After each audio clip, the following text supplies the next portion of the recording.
नमस्कार। World heart day विशेष दिल को धड़कने दो इस सीरीज में मैं संपदा आप सभी का तहे दिल से स्वागत करती हूँ।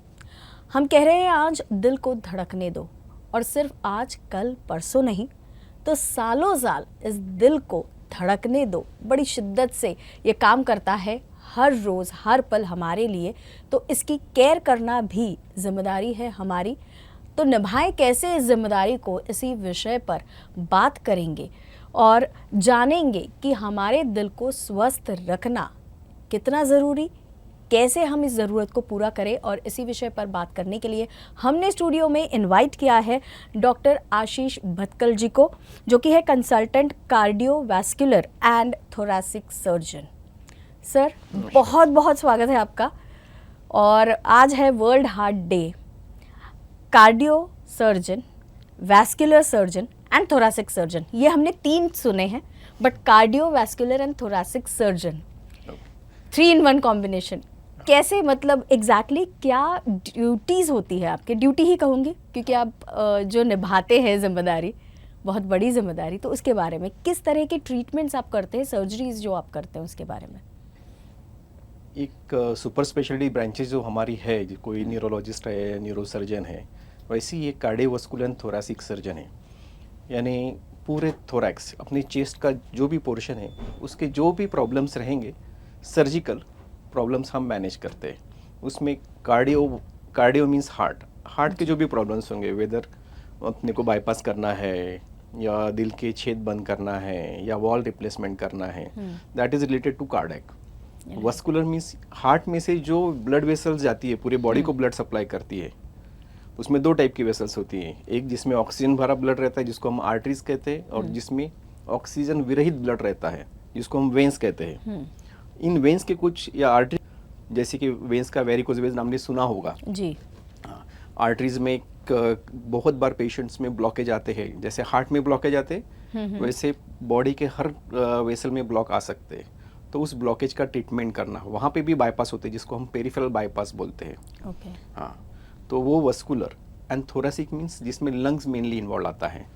जिस किसी पेशेंट में लंग्स का कोई पोर्शन खराब हो गया है तो उसको निकालना, जिसमें हम बोलते लोबेक्टॉमी होता है, उसका एक छोटा सा सेगमेंट निकालेंगे तो हम सेगमेंटेक्टॉमी बोलते हैं। छाती में, अपने इंडिया में ट्यूबरकुलोसिस बहुत कॉमन है, छाती में कहीं पे पस जमा हो गया और उसको सर्जिकली निकालना है जिसको हम डिकॉर्टिकेशन बोलते हैं। ये ऑपरेशन थोरैक्सिक में आता है। तो ये तीनों पोर्शन कंपाइल करते हैं कार्डियोवैस्कुलर एंड थोरैसिक सर्जन। ये मेरा सर्जिकल प्रोफाइल है। मतलब हम एकदम सामान्य भाषा में कहें तो आपने सिर्फ दिल नहीं तो दिल के हर पोर्शन की जिम्मेदारी उठाई है कि अगर मेरा किसी का भी दिल मेरे हाथ में आता है तो मैं उसको कंप्लीटली फिट एंड फाइन कर कर ही छोड़ूंगा, ऐसा ही कुछ है। ऐसा हम कह सकते हैं क्योंकि दिल, उससे रिलेटेड सारी चीज़ें, सभी सर्जरीज आप इतने बखूबी निभा रहे हैं और इतने पेशेंट्स को आपने जीवन दान ही कहूँगी, जीवन दान दिया है। इतने सालों से आप सेवा कर रहे हैं।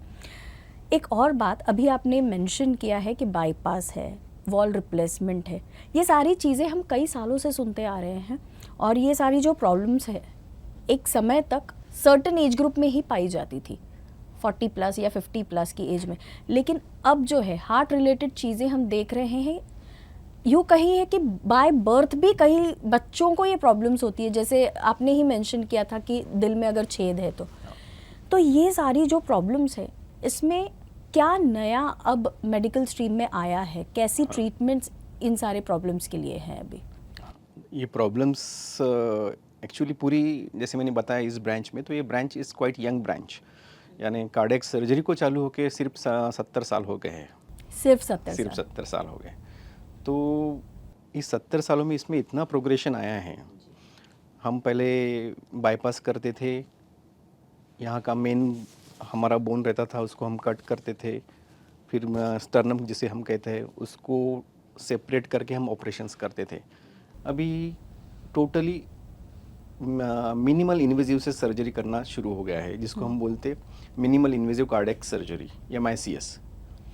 तो इससे इतना बड़ा जो इंसिजन, जिसको हमारा सादे लैंग्वेज में चीरा कहते हैं, वो इतना न लगते, वो हार्डली 3 से 5 सेंटीमीटर का होता है, जिसमें से ये सभी problems, bypass surgery, wall replacement, दिल के छेद बंद करना, ये सब ऑपरेशन होते हैं। तो आजकल ये नई टेक्निक है जिससे ये सब प्रॉब्लम सॉल्व किए जा सकते हैं। जो पेशेंट के मन में डर था, नहीं बाईपास इतना बड़ा ऑपरेशन रहता है, आईसीयू में रहना पड़ता है, 10-15 दिन रहना पड़ता है, वो सब प्रॉब्लम अभी नहीं है। तो ये किस तरीके से किया जाता है जो आप बोल रहे हैं मिनिमल इन्वेसिव कार्डियक सर्जरी, तो ये किस तरीके से किया जाता है? इसमें बेसिकली 3 प्रकार है, यानी ग्रॉसली अपन ने सोचा जाए तो 3 प्रकार आता है इसमें। एक तो है minimal invasive direct coronary artery bypass surgery, जिसमें हम छोटे से छेद करते हैं और सर्जन यानी मैं उसको डायरेक्टली हार्ट को देखूंगा और वहाँ पे उनका ऑपरेशन करूंगा छोटे छेद में से, वो जिसका इंसिजन रहेगा 3 to 5 सेंटीमीटर। इतने से हाँ, वो उस कट में से आप पूरा ऑपरेशन करेंगे उनका। और दूसरा उसमें और एक हायर वर्जन आया है जिसको बोलते हैं टोटली एंडोस्कोपिक कार्डियक सर्जरी, यानी मैं देखूंगा ही नहीं, मैं देखूंगा दूरबीन से पेशेंट को। जैसे जनरल सर्जरी में लेप्रोस्कोपी करके आता है, उसमें भी दूरबीन से करते हैं, वैसे अभी कार्डियक सर्जरी में आया है। तो एक छोटा सा दूरबीन जाएगा आपके चेस्ट में और मैं मॉनिटर पे देख के सर्जरी करूँगा। उसमें आपका ये जो चीरा, जो इंसिजन लगने वाला है, वो और छोटा हो जाता है। उसमें 2 सेंटीमीटर तक इंसिजन में आप पूरा surgery, cardiac surgery, wall replacement सब कर सकते हो। और इसका हायर वर्जन है जो अभी इंडिया में काफ़ी कॉमन है, लेकिन अपने सेंट्रल इंडिया में हार्डली कहीं पे होता है। That is robotic assisted cardiac surgery, जिसमें रोबोट आपको हेल्प करता है कंड्यूट, यानी हम जो वेसल्स हार्ट को लगाते हैं वो निकालने में, प्लस हार्ट के छेद बंद करने में। तो that is robotic assisted cardiac surgery. तो ग्रॉसली ऐसे 3 टाइप से जिसमें ये minimal invasive cardiac surgery divide हुई है। सुनने में ऐसा लगता है कि पहले जो इतनी सारी प्रॉब्लम्स होती थी कि 15 दिन तो आपको हॉस्पिटल में रहना है अगर हार्ट का कोई सर्जरी करते हैं, तो फिर आने के बाद आपको कुछ वेट लिफ्ट नहीं करना है, फिर खाने पीने का ख्याल रखना है, ये सारी चीज़ें जैसे मानो बंद हो गई है, हमसे दूर हो गई है। इतना इजी वे में आपने बताया, पर जाहिर है वो इतना इजी होगा नहीं। तो उसमें से कुछ चीज़ें जो आपने मेंशन की, वो ऐसा लगता है मानो एंजियोप्लास्टी सॉर्ट ऑफ ट्रीटमेंट हो रहा है या सर्जरी है। तो एंजियोप्लास्टी और मिनिमल इन्वेसिव कार्डियक सर्जरी, इसमें क्या डिफरेंस है?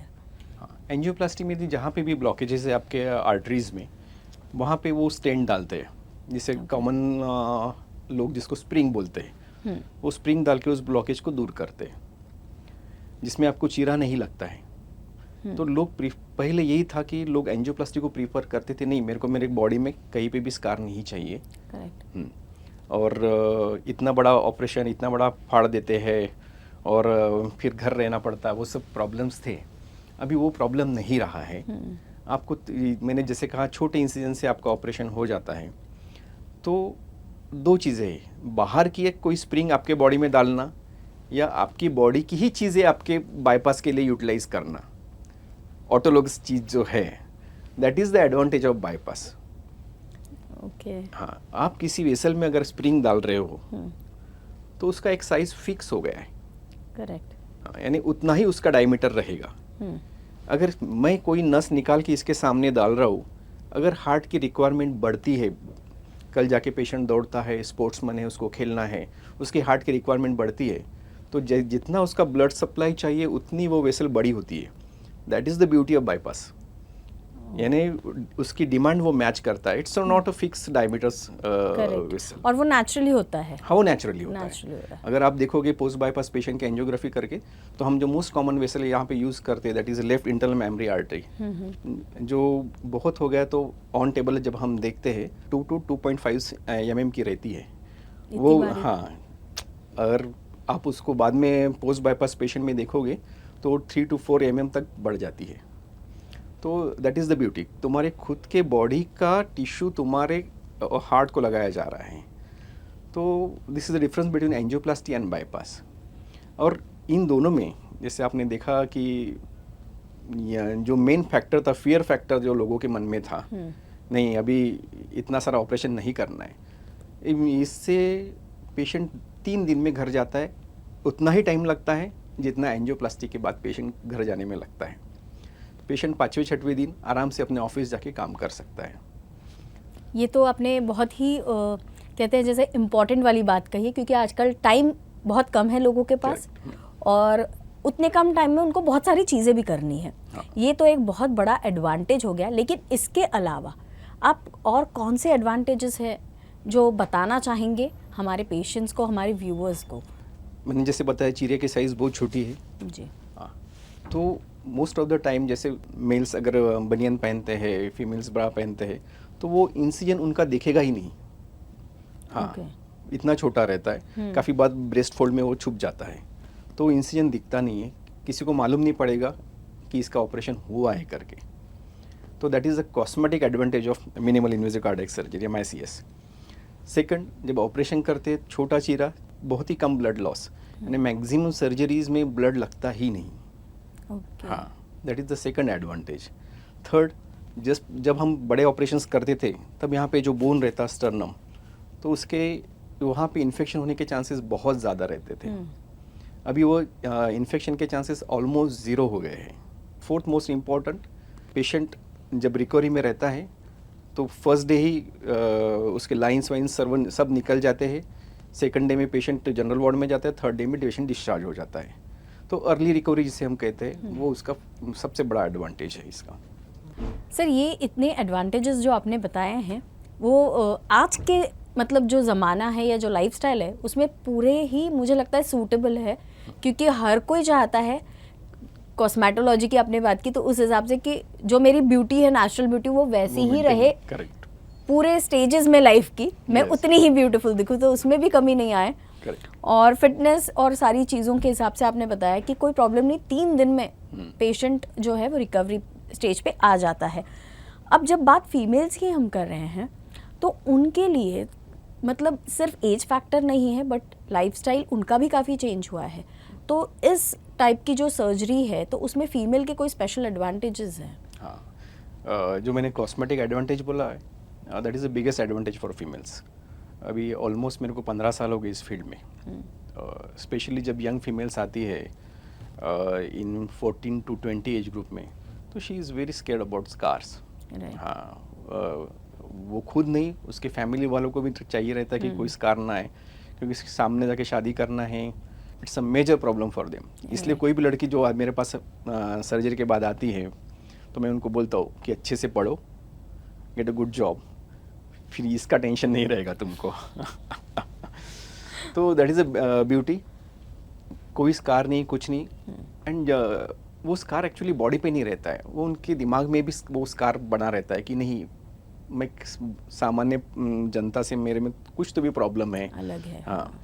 और जब स्कार उनके इसमें से दिखता है तो उनको काफ़ी बार वो फीमेल्स दे यही तक पहनने के, पूरा कवर करके पहनेंगी, स्कार्फ रखेंगी हमेशा, तो कहीं ना कहीं वो ट्राई करती है अपने को, वो उनका कॉन्फिडेंस लेवल पे भी अफेक्ट करता होगा। कॉन्फिडेंस लेवल कम करती है। तो ये प्रॉब्लम्स अभी फीमेल्स में नहीं रहा है। अभी रिसेंटली मैंने ऑलमोस्ट 1 साल पहले एक पेशेंट का ऐसे ही एट्रियल सेप्टल डिफेक्ट करके एक प्रॉब्लम है, उसका मैंने ऑपरेशन किया था। तो ऑपरेशन के 1 दिन पहले आके बोलती है, सर प्लीज़ मुझे एक भी स्कार नहीं चाहिए मेरे बॉडी के ऊपर, एक भी स्कार नहीं चाहिए, प्लीज़ प्रॉमिस करो। मैं कॉलेज गोइंग लड़की हूँ, सब मेरे फ्रेंड्स मेरे को चिढ़ाएंगे, ये करेंगे। ओह, मतलब सोसाइटल प्रेशर यहाँ पे भी है, वो पीयर प्रेशर जो होता है। और आजकल ये यंग जनरेशन में काफ़ी, कहीं पे भी स्कार आया, फ्रैक्चर का स्कार भी रहा, तो भी लोग वहाँ पे फिर टाटू बना लेते हैं छुपाने के लिए। That is very common practice. तो फिर मैंने उसको वहीं पे प्रॉमिस किया कि नहीं, तेरे को एक भी स्कार, जब तू आईने में खड़े रह के खुद को दिखेगी तेरे को स्कार कुछ भी नहीं दिखेगा। तो हमने उसका ब्रेस्ट फोल्ड के नीचे छोटा सा इंसिजन लेके ऑपरेशन किया, बहुत बड़ा होल था, लेकिन इससे अभी उसको एक भी स्कार, उसको विजिबल स्कार एक भी नहीं है उसे। तो she is very happy and she got married also. That's great for her. लेकिन आपके लिए एक अलग लेवल का चैलेंज होता है इसमें? हाँ, डेफिनेटली। सर्जिकली चैलेंज बहुत बड़ा है, पूरा हार्ट तुम्हारे सामने है और तुम ऑपरेशन कर रहे हो, एक अलग बात है, और छोटे से होल से देख के तुमको ऑपरेशन करना है, वो अलग बात है। इट्स ट्रिमेंडस स्ट्रेस, यानी सर्जरी करने के बाद लेटना पड़ता है हमको। और पेशेंट्स अगर इस टाइप की डिमांड लेकर आते हैं कि ऑपरेशन तो करना है पर स्कार ना हो, मेरी ब्यूटी कहीं कुछ खराब ना हो, तो that's another level of challenge. It's a surgical challenge for every surgeon. Sir ये जो सर्जरी का टाइप है, नया आया है, टेक्नोलॉजी जो है वो काफ़ी फ़ायदेमंद है पेशेंट्स के लिए। तो मुझे जानना है कि क्या ये सर्जरीज़ नागपुर में अवेलेबल है, और अगर है तो फाइनली जहाँ चीज़ें आकर रुकती है, कॉस्ट उसका जो है कि कॉस्ट इन्वॉल्वमेंट कितना रहता है इन सर्जरीज़ में? अभी ऑलमोस्ट 3-4 साल से ये सर्जरीज नागपुर में हो रही है, लेकिन काफ़ी लिमिटेड सेंटर्स में हो रही है। हार्डली गिने 2-3 सेंटर्स हैं नागपुर में जहाँ पे सर्जरीज हो रही है, और लेकिन लोगों में अवेयरनेस अच्छा आ गया है। लोग आके आपसे डिमांड करते हैं, नहीं हमको दूरबीन वाला ऑपरेशन करके होना। हाँ, तो लोगों में भी वो समझ आने लगी है। तो दैट इज़ द एडवांटेज। हमारा टेंशन ख़त्म हो जाता है कि उसको एक्सप्लेन करो क्या है, वो खुद ही यूट्यूब से देख के गूगल करके आता है, हमारा टेंशन उसमें कम हो जाता है। हाँ, डेफिनेटली कॉस्ट वाइज सर्जरी थोड़ा कॉस्ट हायर साइड में जाता है, क्योंकि इसके लिए जो सेटअप लगता है दैट इज़ वेरी कॉस्टली। तो भी ऐसा पकड़ के चलिए कि अब 25% एक्सपेंसेस ज़्यादा होते हैं as compare to normal surgery. Okay, अब ये हो गई कॉस्ट की बात। दूसरा एक सवाल जो मुझे आता है कि इतना खर्चा कर लो, इतनी लेटेस्ट टेक्नोलॉजी को यूज़ करने से, तो इनका जो पेशेंट्स का सर्वाइवल है वो कैसा होता है? मतलब बाद में एकदम नॉर्मल चलती है लाइफ, कि कहीं उनको कुछ चीज़ों का ख्याल रखना पड़ता है, कुछ केयर करना पड़ता है स्पेशल एज सच? हमारी नॉर्मल सर्जरी है, उसमें जो हम बताते हैं वही उनको केयर आगे भी फॉलो करना है। यानी जैसे तुम्हारा खान पान का ध्यान, एक रेगुलर एक्सरसाइज, वो सबसे कॉमन चीज़ें हैं। लेकिन इसका एडवांटेज है, the best advantage of this surgery, काफ़ी बोलते कि नहीं इतना वजन मत उठाओ, ये मत करो। तो स्पेशली जो बिजनेस का पीपल है या लेबर क्लास पीपल है जिनको वजन उठाना पड़ता है, तो उनके लिए अभी वो रिस्ट्रिक्शन रहा नहीं। पहले हम बोलते थे कि नहीं, पेशेंट को 10 किलो के ऊपर उठाना नहीं है, वो भी पहले 6 महीने नहीं उठाना है, उसके बाद आप उठा सकते हो। अभी वो रिस्ट्रिक्शन रहा नहीं है। मेरे पास एक पेशेंट आए थे, बैंक के एम्प्लॉई थे, उनको दोनों साइड में क्रचेस थे। पोलियो के कारण उनको दोनों साइड में क्रचेस से चलना पड़ता था। तो ऐसे केसेस जिनको दोनों साइड में क्रचेस यूज़ कर रहे, उनमें यहाँ का इंसिजन थोड़ा रिस्की इसलिए होता है क्योंकि जिसको हम बोलते हैं स्टर्नल इंस्टेबिलिटी, ये जो बोन है इंस्टेबल होता है। तो अगर पेशेंट चलेगा तो बोन इंस्टेबल हो जाएगा। तो वो प्रॉब्लम्स मैंने ये ऑपरेशन करके उनमें का नील कर दिया, तो ही वॉज वेरी हैप्पी। तो ये एडवांटेज है इसका, best advantage, one of the best advantage for this peoples. Sir अभी आपने मेंशन किया लेबर क्लास, तो क्या ये जो है मिनिमल इन्वेसिव कार्डियक सर्जरी, ये टेक्नोलॉजी या ये जो ट्रीटमेंट है, ये मतलब उन लोगों के लिए पॉसिबल है जो लेबर क्लास का आपने मेंशन किया है, उस टाइप के जो लोग हैं, तो क्या उनके लिए ये पॉसिबल है? डेफिनेटली पॉसिबल है, दो इट्स अ कॉस्टली सर्जरी। लेकिन गवर्नमेंट ऑफ महाराष्ट्र ने एक स्कीम चलाई है, महात्मा ज्योतिबा फुले योजना, जिसके अंतर्गत कार्डियक सर्जरी तो 10 साल से हो रही है उसके अंतर्गत। लेकिन अभी लेटेस्ट 6 महीने पहले गवर्नमेंट ने उसमें मॉडिफिकेशन किया है, जिसमें उन्होंने ये MICS surgeries, bypass surgeries, wall surgeries, even heart के होल की सर्जरीज़, ये उन्होंने स्कीम में डाली है। तो आप MICS सर्जरी अभी पुअर पेशेंट को without charging a single penny आप उनको दे सकते हैं। ग्रेट। हाँ, और ये है, मैं बीइंग अ महाराष्ट्रियन अपने को प्राउड होना चाहिए, क्योंकि हमारे जितने बाकी कार्डियक सर्जन्स हैं, हम जब उनसे बात करते हैं तो ये स्कीम ना साउथ के किसी स्टेट में है ना नॉर्थ के। महाराष्ट्र शायद, आई एम नॉट 100% कन्फर्म, शायद महाराष्ट्र पहला स्टेट है जिसमें ये मिनिमल इन्वेसिव कार्डियक सर्जरी इन्होंने स्कीम में ये लॉन्च किया है। तो गरीब पेशेंट को without charging a single penny आप वो सर्जरी कर सकते हैं। सर आपने इतनी अच्छी जानकारी दी है इस ट्रीटमेंट के बारे में, और ये जो नई टेक्नोलॉजी आई है उसके बारे में, साथ ही साथ आज वर्ल्ड हार्ट डे है, उसमें आपने महाराष्ट्र गवर्नमेंट की स्कीम के बारे में बता के सारे व्यूअर्स को कहीं ना कहीं एक सपोर्ट दिया है। जब जानता है पेशेंट कि ये मेरे लिए पॉसिबल है फाइनेंशियली भी करना, तो मुझे लगता है कि आधे से ज़्यादा तो उनकी तकलीफ़ वहीं दूर हो जाती है। फिर भी जाते जाते अगर हमारे व्यूअर्स के लिए आज के दिन को एक स्पेशल मैसेज आप देना चाहे तो? मैसेज ऐसा है कि अपना इंडियन पॉपुलेशन खुद की तरफ कम ध्यान देती है, सबसे ज़्यादा निगलेक्ट करती है, तो खुद की बॉडी को निगलेक्ट करते हैं वो लोग। खुद की गाड़ी का सर्विसिंग बराबर 2 महीने में कराएंगे, कार का सर्विसिंग एवरी 3 मंथ्स कराएंगे, लेकिन बॉडी का सर्विसिंग या स्क्रीनिंग कभी नहीं होता जब हॉस्पिटल में जाती नहीं तब तक। तो मेरा कहना है लोगों से एटलीस्ट 50 साल के होते हो स्क्रीन कर लो खुद को। गवर्नमेंट ऑफ महाराष्ट्र को भी मैं रिक्वेस्ट करूँगा, before school admission, before college admission, at the age of 50 and जब वो लाइसेंस रिन्यू करने जाता है अपना, उस वक्त उन्होंने बेसिक हार्ट की टेस्ट, इकोकार्डियोग्राफी जो है जिसमें हार्ट के प्रॉब्लम्स मालूम पड़ जाती, इतना तो भी कंपल्शन करना चाहिए। अगर वैसे किए तो अपना सोसाइटी विदाउट कार्डियक एलिमेंट होगा, ऐसा मुझे लगता है। तो screen yourself, that is my message, at least on your birthdays. That's great. और जैसे ही आपने जानकारी दी है एकदम अलग और महत्वपूर्ण, वैसे ही आपका मैसेज रहा। मैं उम्मीद करती हूँ कि आज की हमारी इस चर्चा के बाद हमारे जो व्यूअर्स हैं, जो ये कार्यक्रम देख रहे हैं, वो ज़रूर अपनी गाड़ी की सर्विसिंग के साथ अपनी बॉडी की भी सर्विसिंग करेंगे और उसे भी उतने ही अपडेटेड रहेंगे, ताकि जो हमारा मोटो है, हमारा दिल धड़कता रहे और स्वस्थ दिल धड़कता रहे। Thank you so much for being here. Thank you, धन्यवाद।